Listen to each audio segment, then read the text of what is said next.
नमस्कार, times of Swaraj में आप सबों का स्वागत है। मैं हूं संतोष सिंह और आज हम टाइम्स ऑफ स्वराज के सभी दर्शकों को बिहार दिवस के मौके पर बहुत बहुत बहुत बधाई पहले देता हूं। लेकिन एक सवाल के साथ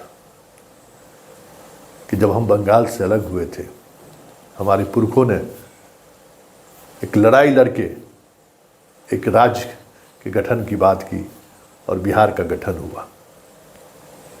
किस उम्मीद से उन्होंने राज्य की मांग की होगी। बंगाल मेरा शोषण कर रहा होगा, मेरा हिस्सा खा रहा होगा, यही सब कहे होंगे ना।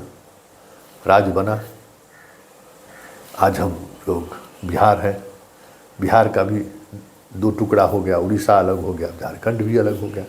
पता नहीं आने वाले समय में ये जो संयुक्त बिहार है, वो बिहार अगर हमारी आपकी इच्छा, हमारे आपके अनुकूल अगर नहीं बनाते, इसका भी और भी विखंडन हो जाए। लेकिन चलिए, आज विश्वास का सेतु टूटा है, जरा उस पर चर्चा कर लेते हैं।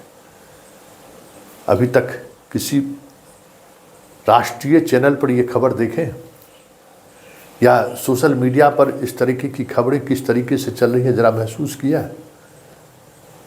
हम पिछले कई घंटे से इस बात को गौर कर रहे थे। फिर मुझे लगा कि अरे मेरा भी तो दर्शक है लाखों की संख्या में, चले उन तक तो हम एक संवाद पहुंचा दें कि इस देश में हो क्या रहा है। देखिए, पिछले 5-6 वर्षों में इस देश में इस तरीके का पुल निर्माण के दौरान 1, 2, 4, 5, 10 नहीं, सैकड़ों घटनाएं घट चुकी है, छोटी बड़ी घटनाएं। और पुल में अगर इस तरीके की घटनाएं घटी तो स्वाभाविक तौर पे लोग हिल जाता है, क्योंकि जीवन काल में हजारों बार लोग किसी न किसी पुल से पास करता है। उस दौरान अगर कोई हादसा कतूहल करने लगता है तो फिर लगता है कि अरे कहाँ खड़े हैं हम लोग।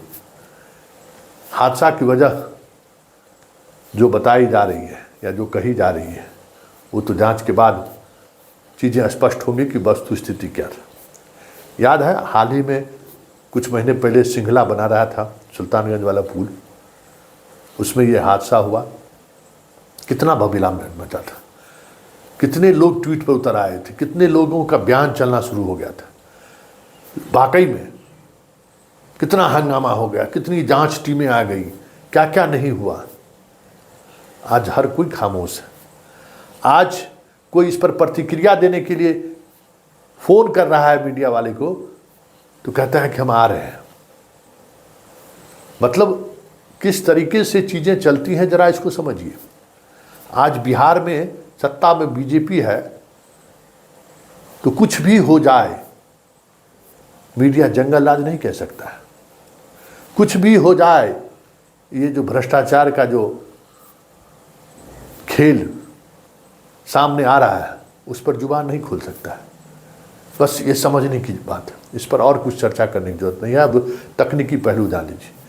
यह देश का सबसे लंबा पुल है और इस पुल को बनाने की जिम्मेवारी गेमन इंडिया को दिया गया था।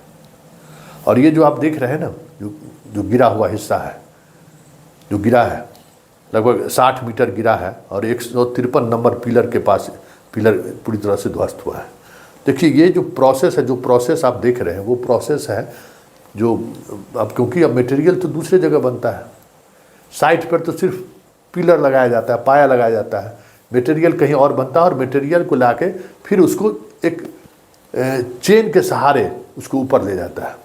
वो जो ये है लोहा का जो ये रहता है, रस्सी कहिए उसको फेसरिंग कहते हैं, फेसरिंग।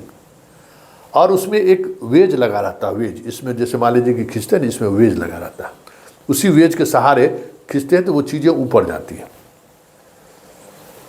टाटा बनाती है और अभी तक टाटा के द्वारा बनाए गए ये दोनों फेसरिंग और वेज में 0% रहा है एक्सीडेंट का, दुर्घटना का। लेकिन कई और कंपनियां बनाती हैं। जिन कंपनी का वेज और फेसरिंग इस्तेमाल किया गया है, उस कंपनी का ट्रैक रिकॉर्ड इससे पहले भी इस तरीके के प्रोसेस के दौरान फेल होने की रही है, टूटने की रही है। तो बड़ा सवाल ये है उस कंपनी का क्यों इस्तेमाल हुआ? क्या इस पर सरकार जवाब देगी? जब टाटा 100% रिजल्ट देता है, उस रिजल्ट देने वाला मटेरियल को छोड़कर आप ऐसे मटेरियल का इस्तेमाल कर रहे हो जिसकी प्यूरिटी या जिसका सक्सेस रेट 70 से 80% है, तो जवाब तो देना पड़ेगा। तो यही खबर थी जिस खबर को लेकर हम आपके पास आए। देखिए, ये विश्वास का सेतु गिरा है और ये जानना आपको चाहिए, आप जनता हैं, आपको जानना चाहिए कि देश में हो क्या रहा है, क्यों ये सेतु गिरना शुरू हो गया है।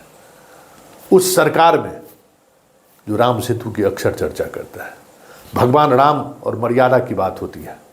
मर्यादा पुरुषोत्तम की मर्यादा क्या थी?